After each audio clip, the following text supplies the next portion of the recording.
Welcome to the Bill Walton Show, featuring conversations with leaders, entrepreneurs, artists, and thinkers. Fresh perspectives on money, culture, politics, and human flourishing. Interesting people, interesting things.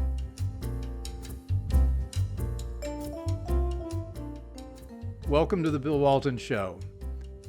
We're all talking, wondering, thinking about what comes next when we emerge from the Corona-19 virus and what normal is going to be like. Will we get back to what we used to be, or will the future be something quite different? Well, in some areas, I don't think, in some systems, in some industries, we don't want to go back to the old normal. We want to go something forward to the new normal.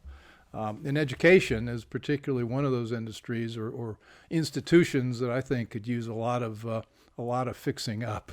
I mean, if you listen to Walter Williams talk about what we've done with education today in America, only in 8th grade, only 24% of students perform at or above proficient level in civics, only 15% at or above proficient in American history, and almost nobody's proficient in geography.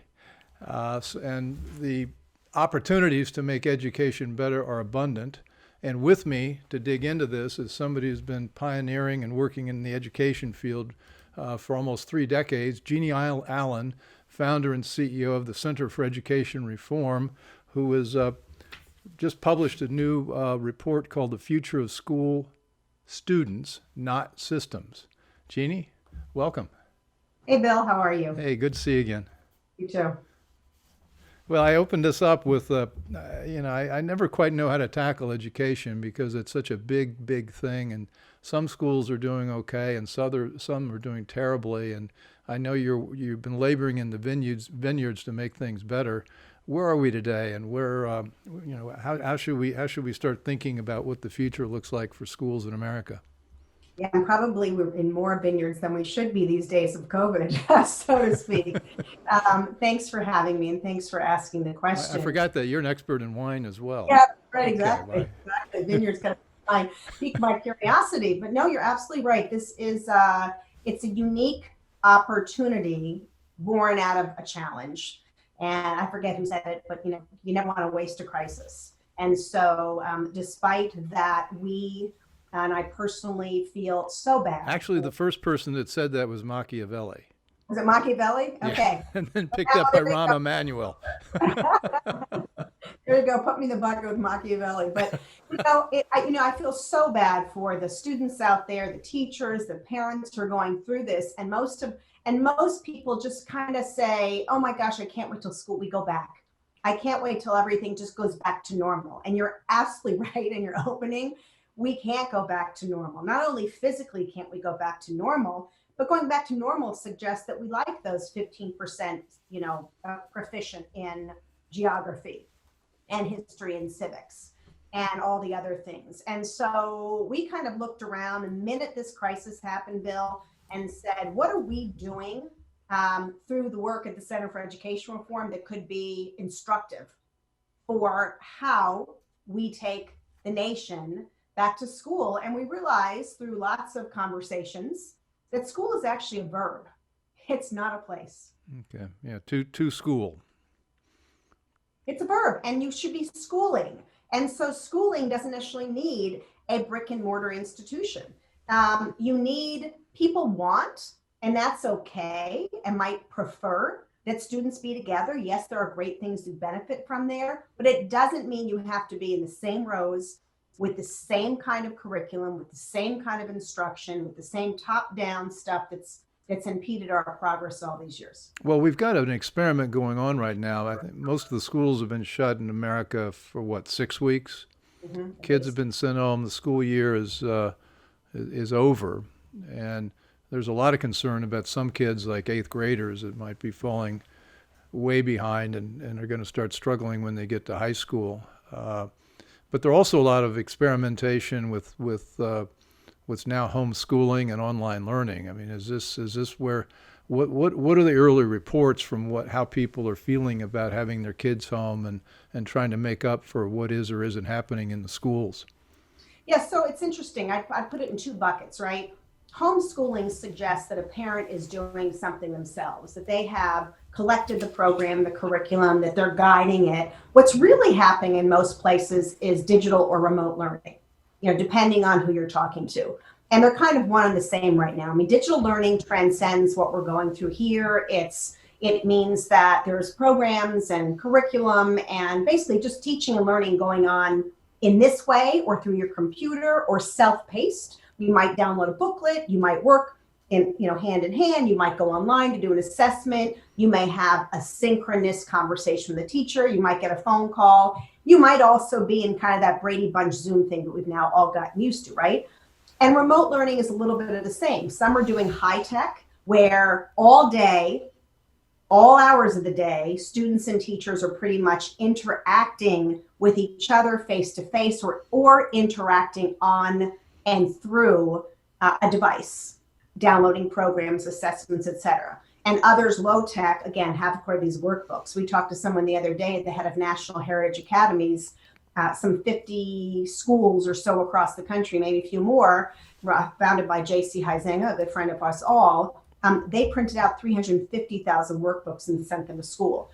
So what we're seeing is when that's happening, I'm bringing that up because homeschooling or digital learning, teachers are still, or could be, depending on if they're doing it right, in charge. And so mom and dad or guardian or grandparent doesn't have to be sitting there because you are helping me get through my math lesson. So mom and dad can be in the other room doing work. Yes, you check in. Yes, it's hard. I get it. But for the most part, those that are doing it really well are schools that are delivering this remote education and keeping me engaged like I am right now with you.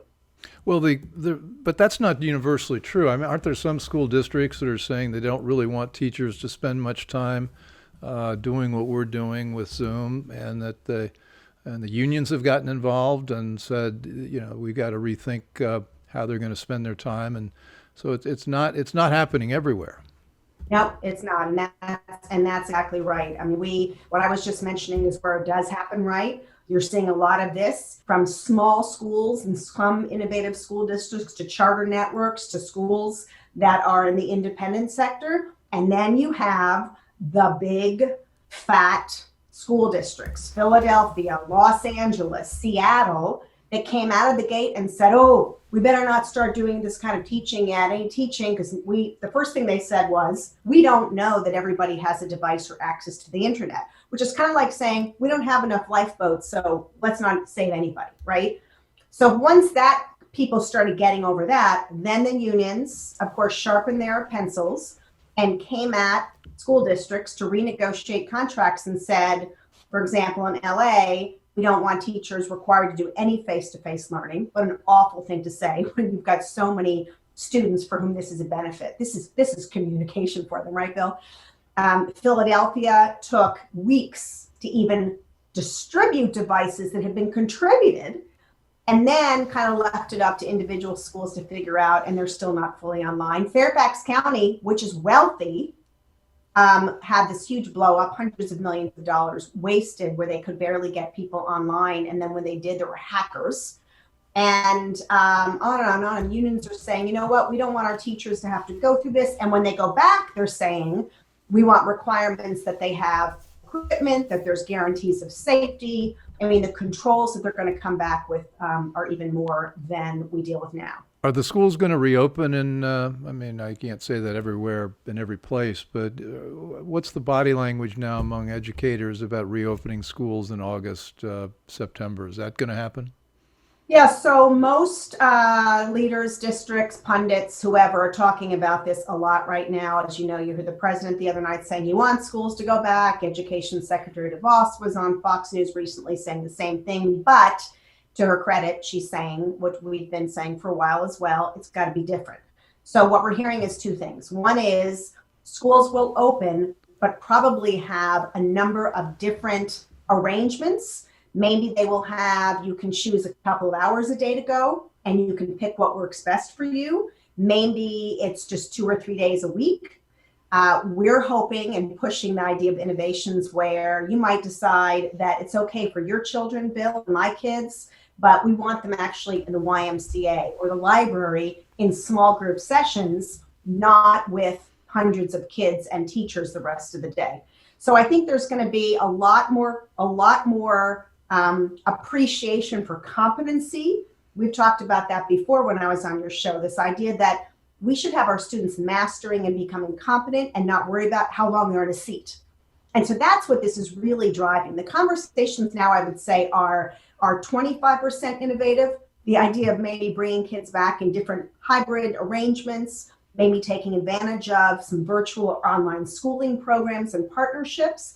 We have to get 100% innovative. Well, you've talked about the Carnegie seat time and the unit of instruction being a school year, and you've also talked about the fact that school districts don't necessarily need to be the primary entity that organizes where kids go to school. The barriers to changing that were enormous until 2 months ago, and now everybody's taking a fresh look. What barriers that you have been up against, the school districts, the unions, et cetera, do you see coming down somewhat because of what's happening? Such a good question. You know, Bill, what I was just describing is the way schools, school districts, and some leaders are thinking through this process now, right? They're going very logically. They're looking at it kind of like the governors are looking at opening the economy. You know, we're in Maryland and they finally said you can go recreational boat. So there's these baby steps. To your question, what we should be doing is saying money follows the student. So in the Future of School report we just put out, we are recommending that the nation think about this concept of a virtual backpack. First of all, it addresses the access problem. It's not just about money, but if that virtual backpack for every student. Virtual backpack filled with cash. Although not actual cash, a voucher. So so the money would attach to each student, and they could take that money and go to the school of their choice. But it also has a device. We also make sure they have an internet, right? We also make sure they're this is what they carry. But the idea is it's not even just going to the school of choice now. It's not really about that. It's that mom and dad decide we want you to go to this school, but we only really want to sign up for 2 hours a day. And they are able to direct their funds to just that portion of the school that maybe is going to meet the needs of their child. Maybe they found out that there's a class for 10 students that does something that's extraordinary for their students. And then the rest of the day, they want them learning at home or learning in their community. So you might go to one school for science and another school for math? Why not? Is this being tried anywhere? Are we still in the future? I think we're still in the future. I mean, there are little bits and pieces when you think about parents who are homeschooling, parents who are using education savings accounts in a handful of states. But and I don't think it's too far in the future. Let me give you an example real quick. I had a call the other night from a colleague and friend who was very, very committed to the traditional public education system. She's a committed educator. She's married to a committed superintendent. She and I used to spar all the time about whether choice was really a good thing to do. She was going to take traditional public schools to her grave. And she called and she said, I'm not sending my kids back. Do you know of any great virtual schools that I can send them to? She didn't want to send them back because of the risk of the virus, or she didn't want to send them back for some other reason? She was outraged that her district could not deliver remote and digital learning at a time when her kids most needed it. She said, got it, yeah. So she's beginning to see that there's other ways to get these things done. Now, there's some pushback. I have friends with kids, and they say, well, I love them, but it's like all day long, and I'm not equipped to do this homeschooling thing. And there are a lot of people that don't like it, although they seem to be learning. And there was a very cute essay in Fast, I can't remember the magazine online. It was a Fast Company editor's daughter, third grader, and the title is "Homeschooling Desperately Needs a Redesign. I Would Know. I'm in third grade." And there's a learning curve here, and she complains about Google Classroom, and of course I have the same issues with Google Doc. I really hate it, but maybe that's just me. But I've got a third grader who joins me and she goes on to some other apps. we talk about the beauty of online, being able to communicate via Zoom, but the reality can be pretty different. Oh yeah, absolutely. And I mean, I've got a great charter school leader friend who also said to me the other day, it's not working for us. We want to get kids back in school. That's okay, right? This is the point. There's going to be a variety of different arrangements, hybrids, if you will. It just doesn't have to be all the same. And so look, I had 4 kids. I can't imagine having them home all the time and not wanting at this point in this crisis to send them back to school. But what I'm realizing, and of course we've known this for a while, right? We've never engaged parents to actually be thought partners in how to develop what school looks like. We've just sent our kids out the door. We moved to a nice community. We bought a private school. Maybe we're lucky enough to have had charters. And so there's not an either or. Well, of course, the other side of that is the schools didn't much want the parents involved. Yeah, exactly. And that gets to the other thing about the ideological barriers to this kind of innovation. I think you saw the article in Harvard Magazine about the dangers of homeschooling, and that led to child abuse. And I think, but cutting through it, it looks like they just feared they were losing their ability to indoctrinate students. Absolutely. It's so interesting. In the very beginning, like maybe week 2, it feels like, it's been obviously months and months for us. So there was a Pennsylvania school a person who represented Pennsylvania school administrators, who actually said, because the governor of Pennsylvania actually said no more online schooling, even for charters who were already open doing online, right? So imagine telling an online school who could take hundreds more people to shut down. Anyway, his reaction to that, this administrator's guy representative, was, well, we don't want more people going to those schools because they might like it. He actually said that. Might like it. And you know what? That's true. And so I want to go back to this point you made. Because you said, it may not be working for everybody. It doesn't have to be online or in your local, Benjamin Banneker school. It can be a variety of things. It could be that you just want that traditional Catholic school with the 30 kids in a row or 20 and the great teachers and whatever, and a playground. It may also be that Catholic school says, you know what, we're going to split school up into 4 different units, and we're going to offer this, and we're going to partner with a public school down the street, and we're going to have digital. That's what we need. Right now, this is the opportunity to say, how do we educate kids, first of all, and accomplish that competency? And then how do we organize it so that we can be respectful and thoughtful about teacher safety, student safety, parent safety, comfort? Well, you and I have always been interested in innovating so that kids could be taught to what they know and what they're interested in and to their skills, and having a highly individualized education experience, instructional experience. And the online, we can get there with this system, but it's not one size fits all. And a lot of families can't, if they got 2 people working, they can't have the kids at home. Of course, we're all suffering from that during the last 2 months of the shutdown. That's more of an observation. My question, though, gets to something else: school budgets and people ability to pay for private schools. Now, the prep schools, I'm sure, will be just fine, but the Catholic schools you mentioned, the parents that are sending their kids to those schools, even those smaller amounts they pay, they've got to be looking at their budgets differently because of the economic recession, depression we're in at the moment. In New York City, the public schools, New York City's budget's supposed to be down about $10 billion in the next year.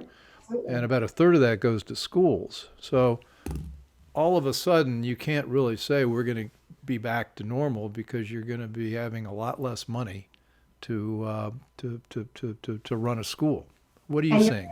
And you're going to need to have that money to pay for people to deliver education, not pay for a lot of the trappings, if you will. And so this calls into question expensive buildings, expensive transportation, all the services that are delivered on site. It's not that people don't need those services out there. I'm not some ogre, and I don't think that particular poor kids don't need the supports and the health and the whatever. But that can be done differently and more streamlined. Look, there are virtual and programs that aren't virtual delivering schools in different ways for different budgets across the country. And so, Bill, this is where I come back to your comment that the parents at home may not be able to deal with it because they're working. Yes, absolutely. But if there are a variety of different ways to spend money that are made more efficient and effective by this crisis, we cannot keep asking the federal government to give more billions of dollars to education. What they chip in, 13 billion so far, 16 billion? 13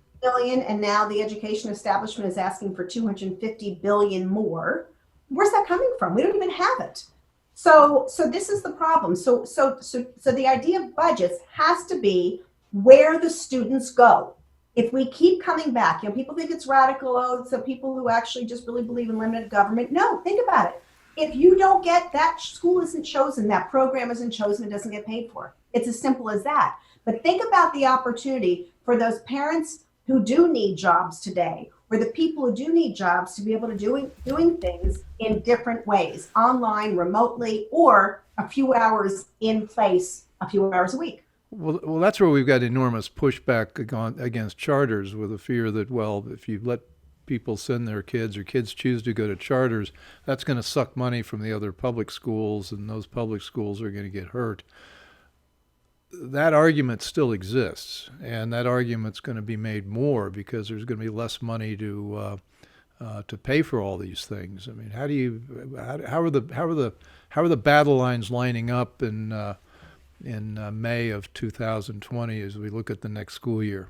For a reform issue or an idea that was under serious attack during the campaign that kind of died with COVID, right? Charter schools are really being shown to have so many of the answers. People are talking about where the schools, where the programs that are doing the best job, those institutions that have freedom and flexibility. So charters are going to get hit just like everybody else monetarily, but they have more flexibility and control over their budgets to make changes they have to. So this is proving the point that we've been making, that they're more adaptable, more innovative, more willing to try new technologies, willing to rethink things and deliver results for kids. And that's, we're seeing that now? They're absolutely seeing that now. We ask them week after week when we're having conversations, and we've been coalescing people across the country in our own Zoom webinars, and we've been asking them, how are the budgets? How is the money? What are you doing? And many of them are like, we are switching this way. We bought devices. We're sending social workers or support staff are calling home to parents in very poor communities. Some have begun to go visit. So they are using their resources that come directly to the school site. This is the idea. This could happen anywhere. It's directly to the school site to decide how to use those resources and how to support their students. So one of the things I admire about you is you're not just doing this on your own. You lead coalitions to bring about change. And you've also, on your website, Center for Education Reform website, have got some resources. I think you've got something you call the Essential Database. Yes. What's that? Yeah, we put together, right out of the gate, we put together all the free resources at every level, primary through higher ed, and just even for the workforce that were available. We are curating it daily. We're adding more. There's over 200 resources in there, searchable, that you can access. So the people listening and viewing this, if you've got kids, you're interested in your schools, you can go to the CER website and find a treasure trove of ideas and experts about how this works or should work. Absolutely. And we're also beginning to list actually schools that are making their programs available to others. And we'll start looking toward the fall. We're hoping to have a slew of well-curated organizations that will be helping you figure out where best to send your kids back to school. So the argument that parents don't really have the knowledge to decide where their kids go to school, you're solving that knowledge problem. You're setting up resources so that they're armed with what they need to know to make a good decision.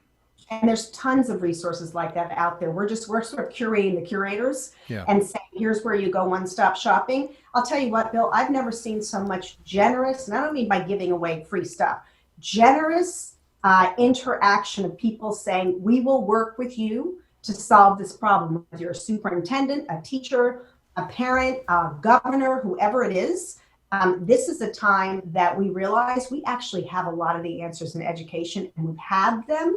What we have to do is deploy them on behalf of kids in different ways. So I was joking about our third grader complaining about Google Docs, but there are a lot of online resources, a lot of apps that are quite good. You've got something on your website called Virtual Ed Innovation Series. Is that another resource? What's that? Yeah, thanks for asking about that. That is our weekly virtual webinar that we're having. Each week we're highlighting 2 change makers from public, private, charter, and other to engage like this in interactive with hundreds of people who are joining us to learn what they can do. It's fantastic because people are joining and they're saying, I need that, or let me tell you what I'm offering. And so we've created a community of thousands of people who want to work together to advance changes. And so that's a weekly webinar. What, I think it's Tuesday at 11 o'clock? Yes, sir. East Coast? Yes. And who is on that? I mean, what if is this? Are these parents? Are they educators? Are they kids? Are they school administrators? Who participates? Yeah. So yes, all of it. The people that we have that are speaking who lead are people like CEOs of different networks, school district superintendents that we think are innovative, private school people, online organizations, people who are running school well digitally. And then those who are participating are heads of other school organizations, media, foundations, some teachers, parents, and people like you and I who are interested in making something happen. Do you think with this pressure on school budgets that we've talked about the administrative bloat in public schools, and the fact the number of teachers has not risen nearly as fast as the budgets have gone up, and that means they're spending money on a lot of administrative activities which may or may not be critical to education. Do we think there's an opportunity for schools to begin trimming some of that? Absolutely. Look, no one wants to take anyone's job these days, but there is absolutely no reason for us to have more administrative staff than instructional staff, and that's where we are today. And again, if you change the way school looks and make school a verb, you don't need these enormous buildings. I mean, think about it. Districts are actually just real estate brokers at this point in time. You think about the hundreds of thousands of acres and institutions and the people who have to manage those institutions. You can have these broken up. You can have these much more civically and community driven. That creates jobs, but those jobs are purposeful and those jobs are where they should be. Well, this is where I see silver linings in this crisis, because it's hard to make change. I had a couple of education businesses and learned that there are about 6 or 7 million people in the education establishment in America with big budgets and things like that. And for them, everything's been just fine. And you come in and you say, I'm an innovator. I've got a great new curriculum. And I can do it better, cheaper, faster. And they sort of look at you and say, well, that's nice, but we're okay. And you don't make a big sale. Now I think we may see some openings here where schools are going to be forced to do things better, cheaper, faster, because that's what you can do with a lot of this technology and online learning. Absolutely. And there's so much we're learning also about assessments. We've been having, I've talked about this lots of times in the past, this whole notion of testing and whether we like it and high stakes and is it not high stakes. The kinds of assessments you can do in real time when a student is learning, if they have access to good technology, is phenomenal.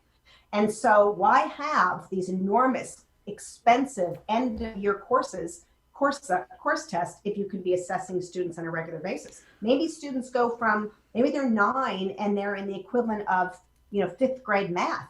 Maybe they're 5th grade and they're equivalent of 3rd grade. It doesn't matter as long as the student's learning and making progress. Is any of this technology, this curriculum, coming out of the military?